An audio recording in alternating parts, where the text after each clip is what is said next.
الحمد لله نحمده ونستعينه ونستغفره ونؤمن به ونتوكل عليه ونعوذ بالله من شرور أنفسنا ومن سيئات أعمالنا من يهده الله فلا مضل له ومن يضلله فلا هادي له ونشهد أن لا إله إلا الله وحده لا شريك له ونشهد أن سيدنا وسندنا ونبينا وشفيعنا وحبيبنا وحبيب ربنا وطبيبنا وطبيب قلوبنا وأولانا ومولانا محمد عبده ورسوله أما بعد فقد قال تبارك وتقدس في كلامه المجيد والفرقانه الحميد أعوذ بالله من الشيطان الرجيم بسم الله الرحمن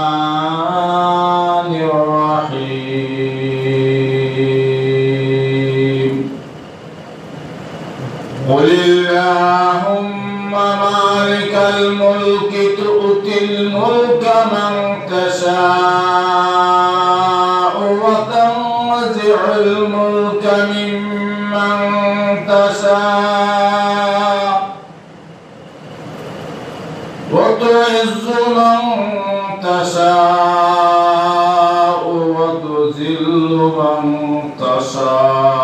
تشاء بيدك الخير إنك على كل شيء قدير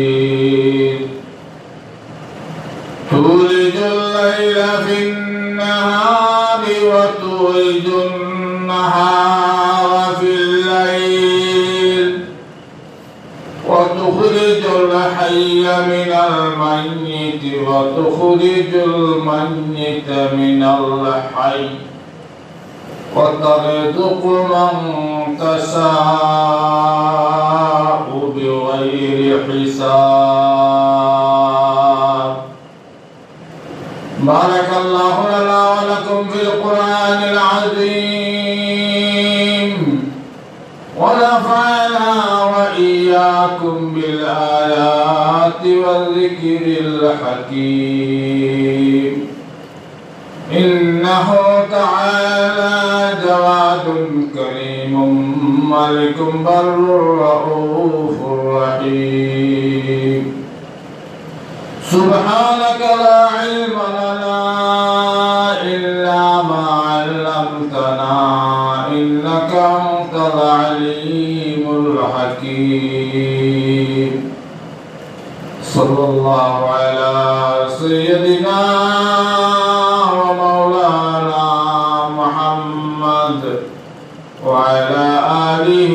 وصحبه وسلم صلى الله على سيدنا ومولانا محمد وعلى آله وصحبه وسلم أستغفر الله إن الله غفور رحيم أستغفر الله إن الله غفور رحيم سبحان الله وبحمده سبحان الله العظيم سبحان الله وبحمده سبحان الله العظيم لا إله إلا الله محمد رسول الله لا إله إلا الله محمد رسول الله محترم حاضرین اللہ تبارک و تعالی অসংখ্য অগণিত শুকরিয়া যে মহান রব্বে করিম আমাদেরকে মুসলমান মা বাবার ঘরে জন্ম দিয়েছেন, মুমিন হিসাবে আমাদেরকে দুনিয়াতে প্রেরণ করেছেন। এই জন্য আমরা রবের দরবারে শুকরিয়া আদায় করি, বলি আলহামদুলিল্লাহ। আল্লাহ তাবারাক ওয়া তাআলার অসংখ্য অগণিত মেহেরবানি যে দয়াময় পরওয়ারদিগার আলম ইচ্ছা করলে আমাদেরকে মুশরিকের ঘরে, কাফিরের ঘরে, বেদিনের ঘরে, হিন্দু খ্রিস্টানের ঘরে, মজুসির ঘরে, অগ্নি পূজকের ঘরে, মূর্তি পূজারীদের ঘরে জন্ম দিতে পারতেন, কিন্তু আল্লাহ তাবারাক ওয়া তাআলা অযাচিতভাবে আমাদেরকে দয়া মায়া করে মুমিন মুসলমান মা বাবার ঘরে জন্ম দিয়েছেন। এর চাইতে বড় নিয়ামত, এর চাইতে বড় পুরস্কার, এর চাইতে বড় প্রাপ্তি আর দুনিয়াতে কি হতে পারে? যে প্রাপ্তি আমাদেরকে দুনিয়া আখিরাতে জীবনকে সফল কাম করবে, দুনিয়া এবং আখিরাতে আমরা কামিয়াব হব, সেই দৌলতে ঈমান আমাদেরকে দান করেছেন আল্লাহ তাআলা। এই জন্য আমরা যদি শুকরের সুজুদ আল্লাহর দরবারে দিবারাত্রি সিজদার মধ্যে পড়ে থাকি, তাহলেও আল্লাহ তাবারাক ওয়া তাআলা এই শুকরিয়া আদায় করে শেষ করা যাবে না। এই জন্য শুকরগুজার বান্দা যারা আল্লাহ শুকরিয়া আদায় করে, তাদেরকে আল্লাহ তাআলা আল্লাহর দেওয়া নিয়ামত আরো বাড়িয়ে দেন। আমরা যেন আল্লাহ শুকরগুজার বান্দা হতে পারি। আমাদেরকে আল্লাহ তাআলা দুনিয়াতে প্রেরণ করেছেন তার উপাসনা করার জন্য, ইবাদত বন্দেগী করার জন্য, গোলামি করার জন্য। আমাদের প্রতিটা কাজ, আমাদের প্রতিটা কর্ম, আমাদের প্রতিটা হারকত, চলাফেরা, উঠা বসা, সবকিছু হতে হবে আল্লাহর হুকুম এবং নবী মুহাম্মদুর রাসূলুল্লাহ সাল্লাল্লাহু আলাইহি ওয়াসাল্লামের তরিকা অনুযায়ী। আমাদের জীবনাচার, চলাফেরা, উঠা বসা, কথাবার্তা, খাওয়া দাবার, আরামায়েশ, নিদ্রা, জাগ্রত যা আছে সবকিছু হতে হবে আমাদের আকীদা, আমাদের বিশ্বাস, আমাদের ঈমান, সবকিছু আল্লাহর দেওয়ার নিয়ম মতো হতে হবে, রাসূলের তরিকা অনুযায়ী হতে হবে। আমরা যদি এর ব্যতিক্রম করি, তাহলে আমাদের ঈমান নামক দৌলতে, ঈমান যে সবচেয়ে বড় সম্পদ, সেই ঈমানের মধ্যে আমাদের খতরনাক হয়ে যাবে, খাতরা হয়ে যাবে, আমাদের ক্ষতিগ্রস্ত আমরা হয়ে যাব। মানুষ অনেক জিনিস দিনে ইলম না থাকার কারণে বুঝে না। যেমন মনে করেন আমাদের মুসলমানদের প্রধান উৎসব আছে কি, যে আমাদের উৎসব হলো ঈদুল ফিতর, ঈদুল আযহা। আমাদের এই সমস্ত উৎসবে আমরা দল বেঁধে মসজিদে, ঈদগাহে যাই, নামাজ পড়ি, আমরা আল্লাহর তাকবীর, তাসবিহাত আদায় করি, তালবিয়া, আমরা আল্লাহু আকবার, আল্লাহু আকবার এগুলা বলি। এটা মুসলমানদের ঈদের আনন্দের বহিঃপ্রকাশ। এটা আল্লাহ রাব্বুল আলামিন আমাদেরকে তার নবী মুহাম্মদুর রাসূলুল্লাহ সাল্লাল্লাহু আলাইহি সাল্লামের মাধ্যমে শিখিয়েছেন। কিন্তু বলেন তো, আমি যদি জিজ্ঞেস করি যে আমাদের কোন ঈদের নামাজে একজন ইহুদি এসেছে, কোন ঈদের নামাজে একজন মুসলমান, একজন খ্রিস্টান এসেছে, কোন ঈদের নামাজে একজন হিন্দু এসেছে, কোন ঈদের আনন্দে একজন বিধর্মী এসেছে? একজন, দুইজন, তিনজন না, শতজন না, একজন। যদি জিজ্ঞেস করা যায় তাহলে উত্তর আসবে না, তারা তো আমাদের আনন্দে আসে না। কেন আসে না? এটা ধর্মীয় আনন্দ, এটা আমাদের আনন্দ, তাদের না। কিন্তু অত্যন্ত পরিতাপের বিষয়, দুঃখের বিষয়, যদি জিজ্ঞেস করা যায় যে হিন্দুদের অনুষ্ঠানে মুসলমানদের উপস্থিতি কেমন হয় বলা হবে, উত্তর দিবে যে গণনা করে শেষ করা যাবে না। এই উপমাটা এত দূরে দেওয়া লাগবে না। সম্প্রতি এই চলিত সপ্তাহে যে ঘটনা ঘটল, এই ঘটনা বললেই বা আপনাদের সবার জানা আছে যে আমাদের প্রতিবেশী একটা রাষ্ট্র ভারত, আমরা ভৌগোলিক সীমা রেখা দিয়ে এই ভারত আমাদের 3 দিক দিয়ে আমাদেরকে বেষ্টনী করে রেখেছে, অর্থাৎ তাদের পেটের ভিতরে আমরা। আর পৃথিবীর মধ্যে যে বড় বড় রাষ্ট্র আছে, জনসংখ্যায় বেশি, এর মধ্যে ভারত একটা রাষ্ট্র। তো ভারতের বিভিন্ন মিডিয়া আমাদের দেশের এই সম্প্রতি 5 আগস্টের ঘটনাকে কেন্দ্র করে বিভিন্ন ধরনের আজগুবি কল্প কাহিনী সাজিয়ে মিথ্যা বানোয়া প্রচারণা চালিয়ে যাচ্ছে। তাদের আবার অনেকটা চ্যানেল আছে, আমাদের দেশে যেভাবে টিভি চ্যানেল আছে তাদের তো আরো উন্নত। তো তাদের এই চ্যানেলগুলোর নিউজ দেখলে মনে হবে যেন যুদ্ধ লেগে গেছে, মানে তাদের এই নিউজ রুমে তারা দৌড়ে দৌড়ে নিউজ করে, মানে এইরকম দেখলাম আর কি তাদের এই অবস্থা। এটা আগেও আমি দেখেছি যে আফগানিস্তানের যে সময় তালেবান শাসন আমেরিকাকে পরাজিত করলো, তখন ভারতের এই মিডিয়াগুলো এমন ভাবে নিউজ করে মানবতা লুপ্ত হয়ে যাচ্ছে, মানবাধিকার লঙ্ঘিত হয়ে যাচ্ছে, এই ছেলেকে শিশু হত্যা করা হচ্ছে, মেয়েকে হত্যা করা হচ্ছে, মহিলাকে হত্যা করা হচ্ছে, এই আইয়ামে জাহিলিয়ত চলে আসছে, বর্বরতার যুগ চলে আসছে। মানে একেবারে বোঝা যায় যে মানে কি যে মানে আকাশের নিচে জমিনের উপরে আর বর্বরতা কোথাও চলে না, এখানে চলতেছে। এই ধরনের আমাদের দেশ নিয়ে তারা কিছু নিউজ করলো। তাদের নিউজ হলো যে আমাদের দেশের সংখ্যালঘু যারা, অর্থাৎ সংখ্যা গরিষ্ঠ সংখ্যালঘু, আমাদের দেশে মাইনরিটি মেজরিটি ব্যাপার আছে। যেমন আমরা মুসলিম প্রধান দেশ, আমাদের দেশে মনে করেন 80-85% মানুষ মুসলমান, বাদ বাকি হিন্দু আছে, বৌদ্ধ আছে, খ্রিস্টান আছে, বিভিন্ন ধর্মের লোক বসবাস করে। আমাদের ওই গ্রামে দুই মৌলিবাড়ি খ্রিস্টানরা, হিন্দুরা বসবাস করে। এমন কোন ইতিহাস কেউ দেখাতে পারবে না যে এই হিন্দুদের বাড়িতে মৌলিবাড় গ্রামের একজন মুসলমান গিয়ে আক্রমণ করেছে। এরকম ইতিহাস আছে? দেখাইতে পারবে না। কারণ আমরা সম্প্রীতির বাংলাদেশ, আমাদের দেশে আমরা সম্প্রীতি, সামাজিক সম্প্রীতি বজায় রেখে চলি। আমাদের পাশের ঘর হিন্দু, এমনকি এইভাবে আছে মসজিদ মন্দির পাশাপাশি। হাটহাজারী মাদ্রাসা, যেটা চট্টগ্রাম বাংলাদেশের সবচেয়ে বড় মাদ্রাসা, ওই মাদ্রাসার কাছেই মন্দির আছে, একেবারে নিকটেই মন্দির আছে। কিন্তু আজ পর্যন্ত কেউ বলতে পারবে না যে তাদের মন্দিরে একটা দিল কেউ ছুটেছে, বা তাদের হিন্দুদের মন্দিরে গিয়ে বলছে। এবং ইসলাম এটা সমর্থন করে না, তার ধর্ম সে পালন করবে, আপনার ধর্ম আপনি পালন করবেন। ভারতের এই যে আজগুবি মিথ্যা ডাহা, মিথ্যা বানোয়া, যে বাংলাদেশে কি হয়ে গেছে, মৌলবাদীদের উত্থান হয়ে গেছে, তালেবান সরকার এসে যাবে, আলেম ওলামা এসে যাবে, মোল্লারা এসে যাবে, এই দেশ মানে যত গাঁজাখুরি, এই সমস্ত কল্প কাহিনী সাজিয়ে নিউজ করতেছে।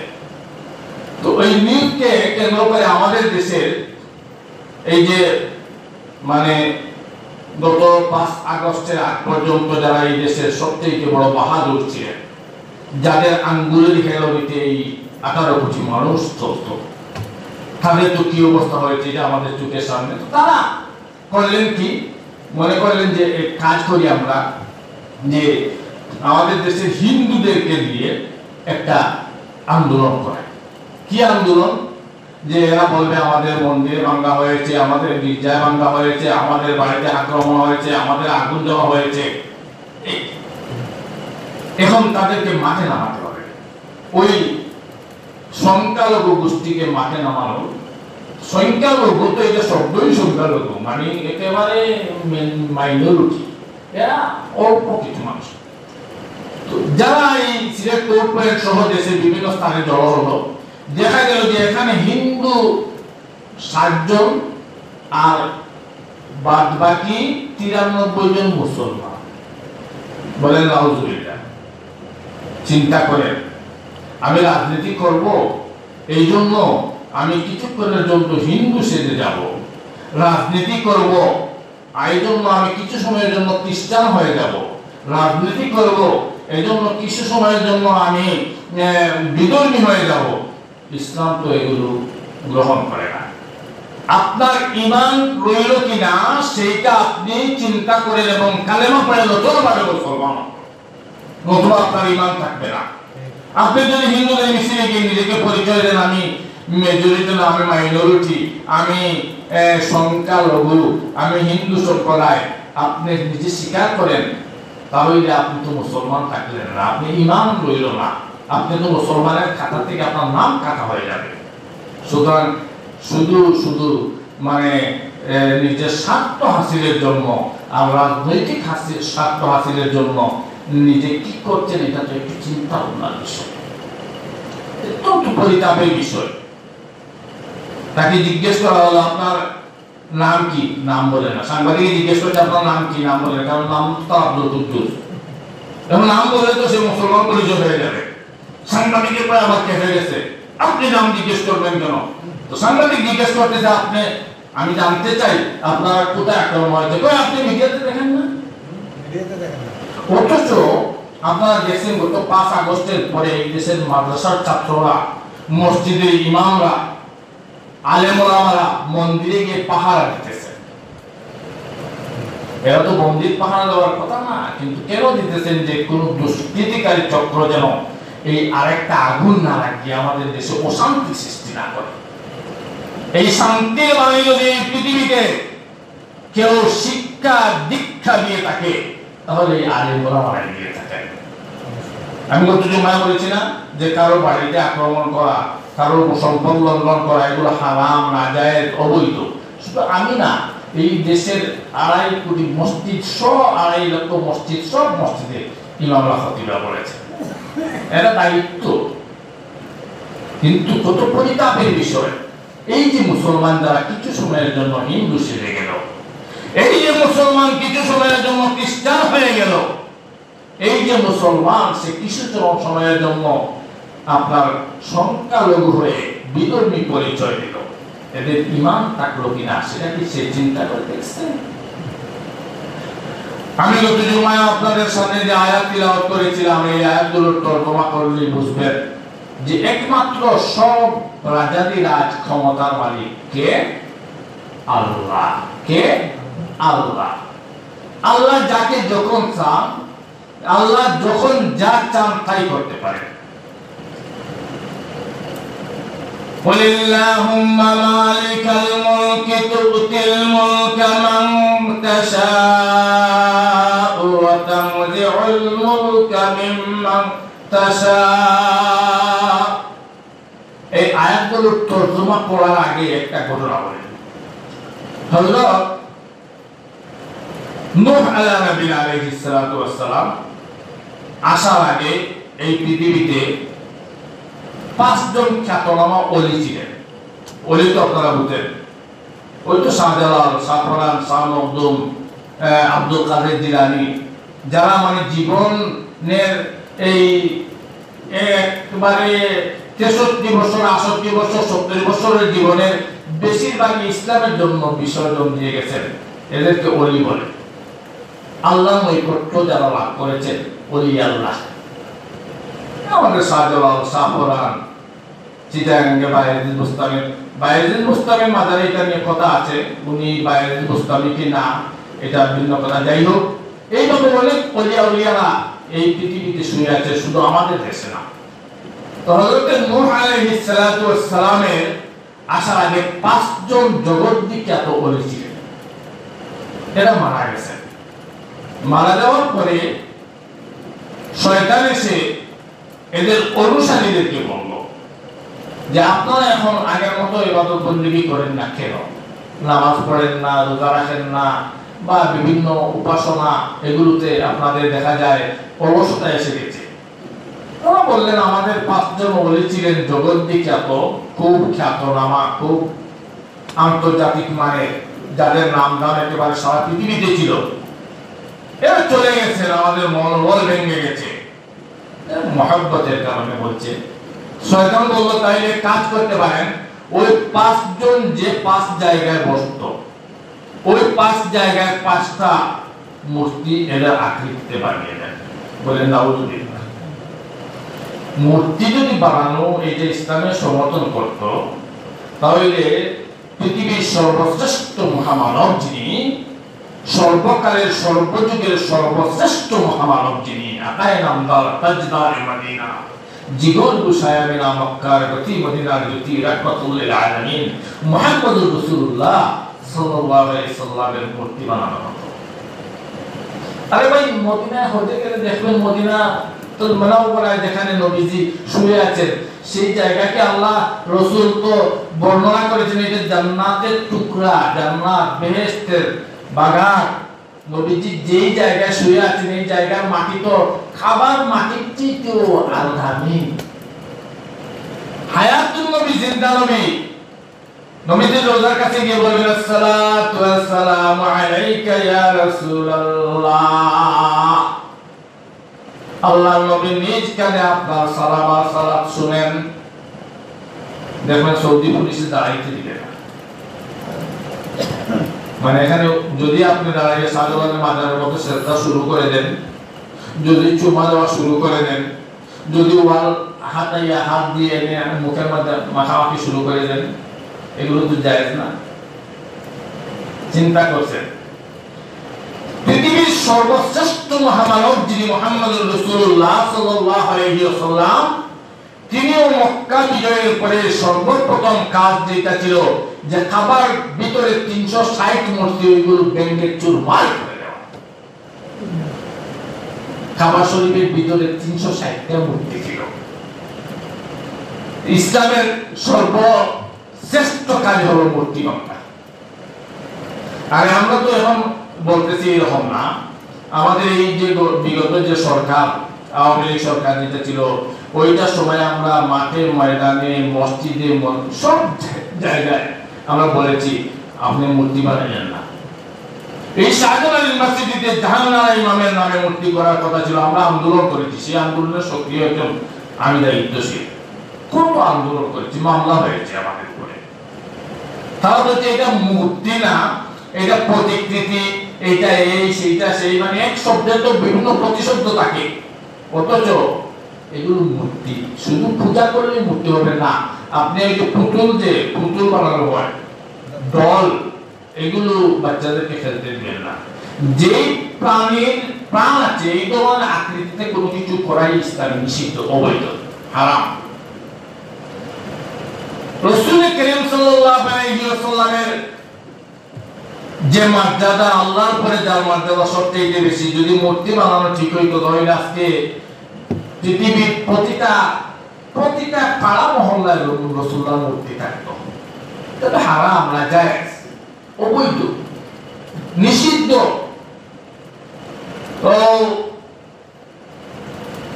তারা এই 5 জনের ওলি যে জায়গায় তারা বসতেন ওই জায়গায় 5টা মূর্তি বানিয়ে ফেললো।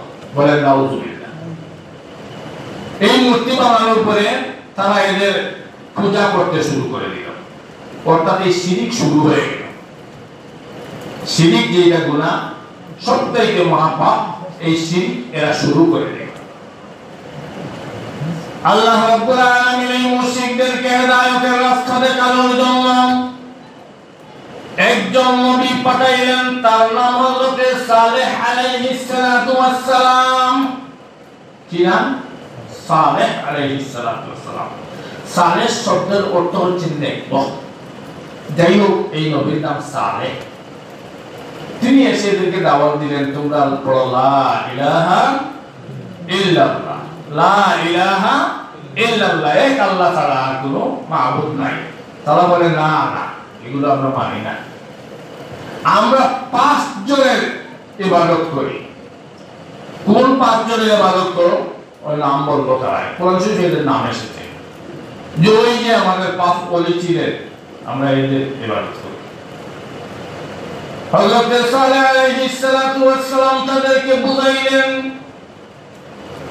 ওয়াজ করলেন, নসিহত করলেন, তাদেরকে বললেন তোমরা শিরিক গুনাহ করো না, শিরিক গুনাহ করা মহাপাপ। এক আল্লাহ এই দুনিয়া সৃষ্টি করেছেন, জীবন দান করেছেন, মৃত্যু দান করেন, রিজিক দান করেন, ক্ষমতা যিনি দেন ক্ষমতা ছিনিয়ে নেন, সম্মান যিনি দেন সম্মান ছিনিয়ে নেন, রোগ দেন রোগ সুস্থ করেন, সবকিছু মালিককে আল্লাহ। এই আল্লাহকে তোমরা মানো, আর এই 5 জনের পূজা বা উপাসনা বাদ দাও, তারা মানে না, তারা তার দাওয়াত গ্রহণ করে না, বলে না আমরা এটা কেমনে করবো, আমাদের সমস্যার সমাধান 5 জনে করতে পারতেছে না, তুমি এখন আইসা বলতেছো একজনের কথা না। তো তারা বললো আচ্ছা আপনি তো নবী, বলে হ্যাঁ। আপনি কে? আমি তো নবী। আপনি নবী, তাহলে একটা কাজ করেন, একটা মুজিজা আমাদেরকে দেখান। মুজিজা হলো মানে অদ্ভুত কোনো কিছু করা, আশ্চর্যজনক, যেটা মানে নিয়মের ব্যতিক্রম। বলে কি দেখাইব? বলে ওই যে পাহাড় আছে, এই পাহাড় থেকে, পাথরের পাহাড় থেকে একটা উটনি বের করতে যদি আপনি পারেন, যেই উটনি 10 মাসের গর্ভ থাকবে, চিন্তা করেন তো। মানে এমন এক কাজ বললো যেটা মানে কসমিন কালেও সম্ভব কিনা। এরা আবার এমন ছিল যে পাহাড়ের মধ্যে পাথর কেটে সুন্দর আবাসন, ফ্ল্যাট বাড়ি এগুলো তৈরি করতে পারত। এক গোষ্ঠীর এক ধরনের অভিজ্ঞতা আল্লাহ তাআলা দিয়ে দেন। এরা পাহাড়ের মধ্যে আবাসিক এলাকা, পাহাড় কেটে পাথর কেটে সুন্দর সুন্দর বাড়িঘর এগুলো করতে পারত। এই জাতির নাম আবার সামুদ জাতি, আদ জাতি, সামুদ জাতি, বিভিন্ন জাতি। আমরা যারা মুসলমান জাতি, এইভাবে অতীতে আরো অনেক জাতি চলে গেছে। এর মধ্যে এই জাতির নাম হলো সামুদ জাতি। হযরত সালেহ আলাইহিস সালাতু ওয়াস সালাম বললেন, হায় আল্লাহ, আমি তো আপনার কালেমার দাওয়াত দিতেছি, আর এরা আমাকে বলতেছে এই পাথরের পাহাড় থেকে যদি 10 মাসের গর্ভ একটা উটনি আমি বের করতে পারি, তাহলে আমার উপর ঈমান আনবে। আল্লাহ, আমি আপনার কাছে চাই, আপনি আমাকে দান করেন। সুবহানাল্লাহ। নবীদের দোয়া তো এটা তো মুহূর্তের মধ্যে কবুল। আর দুনিয়ার সকল অসম্ভবকে সম্ভব করার মতো ক্ষমতা কার? আল্লাহ তাআলা। এই মুহূর্তে যদি আল্লাহ চান, কুল্লু মান আলাইহা ফান ওয়া ইয়াবকা ওয়াজহু রাব্বিকা যুল জালালি ওয়াল ইকরাম। এক সেকেন্ড নয়, সেকেন্ডের মাত্র কিয়দাংশ যদি সময় লাগবে, আল্লাহ যদি বলেন দুনিয়া বিলীন হয়ে যাবে। হযরত সালেহ আলাইহিস সালাতু ওয়াস সালাম আল্লাহর কাছে দোয়া করলেন, আল্লাহ তাআলা দোয়া কবুল করলেন। হঠাৎ করে দেখা যায় একবারে টনটনা এই পাথরের পাহাড় থেকে একটা উটনি খুব স্বাস্থ্যবান বের হয়েছে, ওইটা 10 মাসের গর্ভ। সুবহানাল্লাহ বলেন। এবারে এই উটনির পেট থেকে একটা বাচ্চা হয়ে গেল, প্রসব করলো, বাচ্চা হয়ে গেল। উটনির উলান থেকে দোহন করে দুধ খাইতে মানুষে শুরু করলো। বলেন সুবহানাল্লাহ। আচ্ছা দেখেন তো, এটা আল্লাহর কুদরত ছাড়া তো অন্য কিছু না, আর এটা নবীর মুজিজা। এখন তাদের কি উচিত? হযরত সালেহ আলাইহিস সালাম বলেন, এবার তোমরা ঈমান আনো, লা ইলাহা ইল্লাল্লাহ পড়ো, এবং এবার তোমরা কালেমা পতাকা তলে সমবেত হও। এখন তাদের কি উচিত ছিল না তারা লা ইলাহা ইল্লাল্লাহ পড়ে মুসলমান হয়ে যাওয়া? কিন্তু না, তারা লিমিট ক্রস করলো, সীমা লঙ্ঘন করলো, তারা লিমিট ক্রস করে ফেললো। আর সীমা লঙ্ঘনকারীদেরকে আল্লাহ পছন্দ করেন না। আমাদেরকে ছাড় দেন, ছেড়ে দেন না। দেখেন না, কোন কোন মানুষ মদ খাইতে খাইতে তার সম্পদের একেবারে দেখা যায় তাকে আল্লাহ দিতেছেন, আরেকটা 5 ওয়াক্তের নামাজ পড়ে এর মন আনতে ফাঁকা হয়। মানুষ বলে কি এই চুরি করে, ডাকাতি করে, রাহাজানি করে, টেন্ডারবাজি করে, মদ খায়, গাঁজা খায়, নারী ব্যবসা করে, কত কিছু করে, তাকে আল্লাহ দিতেছেন। কিন্তু যে মানুষ বুঝে না, আল্লাহ ছাড় দেন, ছেড়ে দেন। আর দেখছেন না, বাংলাদেশের সবচাইতে যে বড় কয়েকজন ধনীর মধ্যে একজন হলো সালমান এফ রহমান। বাংলাদেশের সবচাইতে বড় ধনী যে কয়েকজনের লিস্ট করা হবে, তার মধ্যে মনে হয় সালমান এফ রহমানের নাম শীর্ষে থাকবে। যে ব্যক্তি যদি মনে করে যে টাকা দিয়ে গাড়ি হবে না, ওই গাড়িতে চড়বে। কিন্তু দেখেন না কি অবস্থা দেখেন না, দেখেন না একেবারে ক্লিন শেভ করে কি হয়েছে। গরু চোর যেভাবে রশি দিবাতে, কোথায় সম্মান, কোথায় মর্যাদা, কোথায় টাকা, কোথায় অহংকার, কোথায় আজকে তোমার বড়ত্ব, কোথায় তোমার অহমিকা? এই টাকা দিয়ে কি করবে? এই সম্মান আমরা কাপড় কেন পরি? লজ্জার জন্য না, লজ্জা টাকার জন্য একটু পড়ি। যদি আপনাকে উলঙ্গ করে দেওয়া হয়, তাহলে আপনি আর বাচ্চা মরা সমান হয়ে যাবে না? এটা তো মানুষের শিক্ষা। তাদেরকে বললেন, এবার তোমরা কালেমা পড়ো। তারা বলে না, তুমি শুধু জাদুঘর না, তুমি জাদুঘরের বাপ। বলেন নাউজুবিল্লাহ। এবার বলে আল্লাহ নবীকে, তুমি জাদুঘরের বাপ, তুমি জাদুঘর না, তুমি জঘন্যতম জাদুঘর। তুমি পাহাড়ের ভিতর থেকে উট বের করলে, এইটার মতো জাদু আর দুনিয়াতে কি হতে পারে? তুমি নবী না, তুমি জাদুঘর। ওই যে তাওহীদ অস্বীকার করলো, এই অস্বীকার করাটা তাদের সীমা লঙ্ঘন, এই অস্বীকার করাটা তাদের লিমিট ক্রস করা। যখন লিমিট ক্রস করবে, লিমিট ক্রস বোঝেন না, সীমা লঙ্ঘন বোঝেন না, ওই তো ভারত আর বাংলাদেশের মনে করেন এখানে আমাদের বর্ডার আছে। আপনি যখন আপনার বর্ডার পাস হয়ে ভারত গিয়েছেন, আপনাকে গুলি করে মারবে। ভারতের কেউ যখন আমাদের সীমানায় আসবে, আমাদের বিজিবি বিডিআর দ্বারা এরা ক্রস করার কথা, গুলি করার কথা। কেন? সীমানা পার হয়ে গেছে। ওই সীমা পার হওয়া, এবার প্রত্যেক কাজে সীমা লেখা আছে। লিমিট ক্রস যারা করে, তাদেরকে আল্লাহ তাবারাকা ওয়া তাআলা দুনিয়া এবং আখিরাতে অপমানিত করেন। দুনিয়া এবং আখিরাতে আল্লাহ তাবারাকা ওয়া তাআলা তাদেরকে, কোরআনে কারীমের একটি আয়াত আছে, ওই যে গরুর রশি আছে না, আমরা কুঠার মধ্যে গরু দেই, ওই যখন সে যতটুকু লম্বা রশি ততটুকু দেখতে পারে, যখন তার রশির সীমানা শেষ হয়ে যায়, সেখানে যাওয়ার পরে টান খাইয়ে আবার পিছন দিকে ফিরে আসতে হবে। কোরআন শরীফের একটা আয়াত আছে, আল্লাহ তাআলা বলেন যে তোমাদেরকে আমি ছেড়ে দিলাম, তোমরা যাও, হাঁটতে থাকো, যাইতে থাকো, মদ খাইতে থাকো, গুনাহ করতে থাকো, পাপ করতে থাকো, হত্যা করতে থাকো, রাহাজানি করতে থাকো, যা তোমাদের ইচ্ছা করতে থাকো। আমি যখনই আমার ওই রশি দিয়ে টান দিব, তখন আবার আসতে হবে। এইগুলো বুঝতে হলে এখন আর মানে বেশি গবেষণার দরকার নেই। ওই সম্প্রতি আমাদের এই আগস্ট মাস তো এখন চলতেছে, মনে হয় আগস্টের 5 তারিখের কথা মনে করলে সব আমাদের বোধগম্যতার ভিতরে এসে যাবে।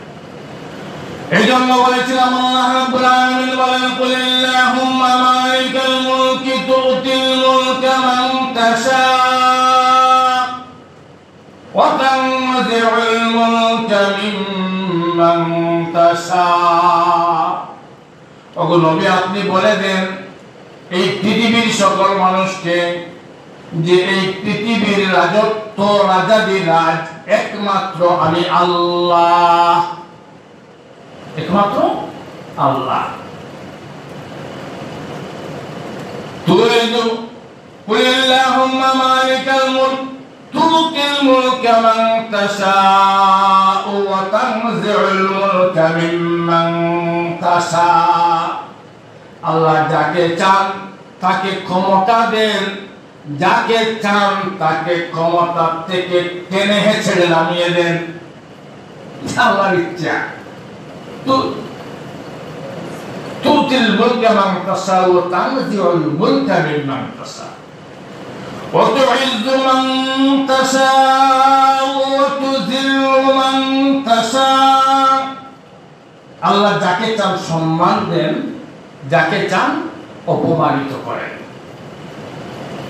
দেখছেন না কত কত সম্মানের অধিকারী, কত সম্মানের আকাশচুম্বী সম্মানের অধিকারী, যার আঙ্গুলের হেলনিতে সকল বাহিনী এলার্ট হয়ে থাকে। আজকে আইনমন্ত্রী প্রশ্নই মানছে না, ওইটা কি? এটা মানে শিক্ষা নেওয়া আমাদের, আমরা যেন এমন না হই যে আল্লাহ তাআলা আমাদেরকে সম্মান দেন আবার সম্মান যেন কেড়ে না নেয়। ওয়াতুইজ্জু মান তাশাউ ওয়া তুযিল্লু মান তাশাউ বিয়াদিকাল খায়র। সব কল্যাণ আল্লাহর হাতে, সব কল্যাণ আল্লাহর হাতে। তুলিজুল লাইলা ফিল নাহারি ওয়া তুলিজুন নাহারা ফিল লাইল। সূর্যকে উদয় হওয়ার জন্য আল্লাহ বলেন, দিনকে রাত্রি বানান আল্লাহ, রাত্রিকে দিন বানান আল্লাহ। আল্লাহ যদি বলেন হে সূর্য তুমি আর উদয় হবে না, অন্ধকার আচ্ছন্ন এই পৃথিবী অন্ধকারে হাবুডুবু খাবে। আল্লাহ যদি বলেন এই চলো আর তুমি উদিত হবে না, তাহলে রাত্রি আর আসবে না। তুলিজুল লাইলা ফিন নাহারি ওয়া তুলিজুন নাহারা ফিল লাইল ওয়া তুখরিজুল হাইয়া মিনাল মাইয়িতি ওয়া তুখরিজুল মাইয়িতা মিনাল হাইয়্য। আল্লাহ মৃতকে জীবিত করেন, জীবিতকে মৃত করেন, জীবিতকে মৃত করেন, মৃত্যু দেন, ডেড বডি হয়ে যায়, আর মৃতকে জীবিত করেন।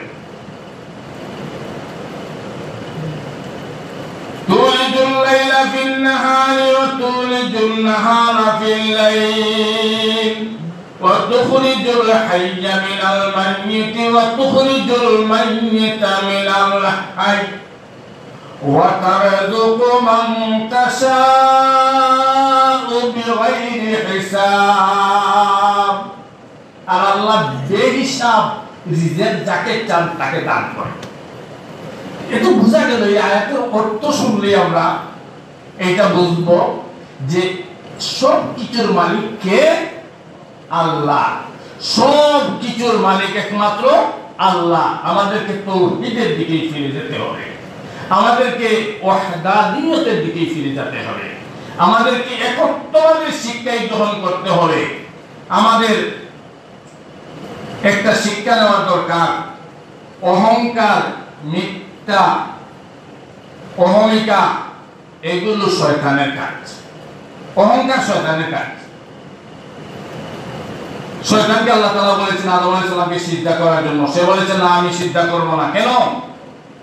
সে বলছে উনি মাটির সৃষ্টি আর আমি আগুনের সৃষ্টি, তার থেকে আমার পজিশন বেশি, সুতরাং আমি কেন তাকে সিজদা করব?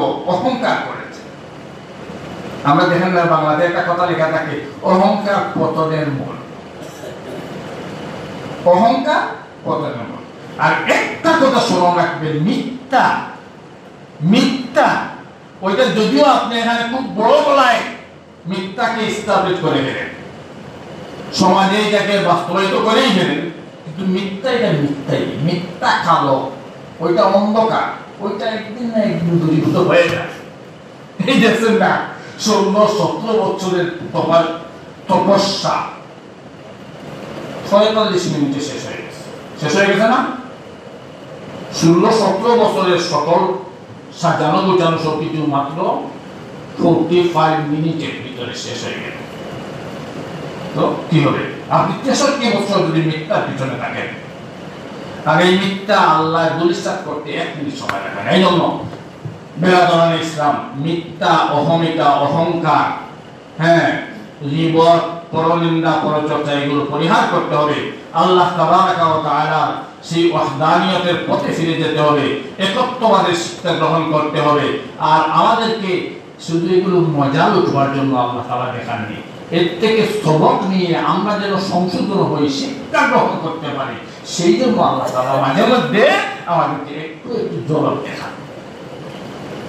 আমরা যেন সীমানা লঙ্ঘন না করি। আমরা আমাদের এই প্রিয় মাতৃভূমির জন্য দোয়া করি আল্লাহ তাবারাকা ওয়া তাআলা যেন এটা আমাদের শান্তির দেশ বানাইয়া দেন, আর আমাদের দেশে যেন হানাহানি কাটাকাটি মারামারি এগুলো বন্ধ করে দেন। আর কোনো মায়ের বুক যেন খালি না হয়, আর কোনো বাবার বুক যেন খালি না হয়, আর কোনো স্ত্রীর স্বামী যেন দুনিয়া হারা না হয়, আর কোনো স্ত্রীর স্বামী আর স্বামীর স্ত্রী যেন দুনিয়া থেকে না যায়। মানে এই হানাহানি কাটাকাটি মারামারির মধ্যে পড়ে এই দুর্যোগ আর দুর্যোগ এগুলোর থেকে আল্লাহ তাআলা আমাদের প্রিয় মাতৃভূমিকে হেফাজত করুন। আর এর থেকে বেশি জরুরি দোয়া করেন এই কথা যে শকুনের কুদৃষ্টি থেকে যেন আমাদের এই ছোট্ট প্রিয় মাতৃভূমিকে রক্ষা করে, কারণ শকুনেরা তাকিয়ে আছে কিভাবে এটা গিলে ফেলে, কিভাবে এটা গিলিয়ে খাইয়া ফেলে। এই জন্য আল্লাহ তাআলা যেন আমাদের এই দয়া করে আমাদের স্বাধীনতা দিয়েছেন, আমাদের এই স্বাধীন সার্বভৌম রাষ্ট্রের সীমানাকে যেন রক্ষিত রাখেন, আর আল্লাহ তাবারাকা ওয়া তাআলা যেন হেফাজত করেন, আর আমাদের দেশে যেন ইসলাম বিরোধী কোনো কিছু না হয়। আমরা এখনো এমন কোনো আনন্দ উল্লাসে বেশি উঠিনি যে এই দেশে ইসলামী হুকুমত হয়ে গেছে। আমরা এটা মনেও করতে পারি না এই দেশে ইসলামী হুকুমত হবে কিনা, এটা জানি না, কিন্তু এটা হওয়া সম্ভব কিনা এটাও কল্পনাই করতে পারি না। কিন্তু কমপক্ষে এটা যেন না হয় আমাদের দেশে যে পাল্লা বদলের কারণে এক একজন এসে রাসূলুল্লাহ ব্যঙ্গচিত্র যেন প্রকাশিত না হয়, নবীকে যেন গালি দিলে এই সরকারি কোনো কিছু কথা না বলে, এইরকম যেন না হয়। কমপক্ষে নীতি আদর্শ এবং নৈতিকতা শিক্ষায় যেন আমাদের দেশটা ভরপুর হয়ে যায়, আর আল্লাহ তাবারাকা ওয়া তাআলা আমাদের দেশকে শান্তিপ্রিয় করে দেন। আমিন ওয়া আখিরু দাওয়ানা আলহামদুলিল্লাহি রাব্বিল আলামিন।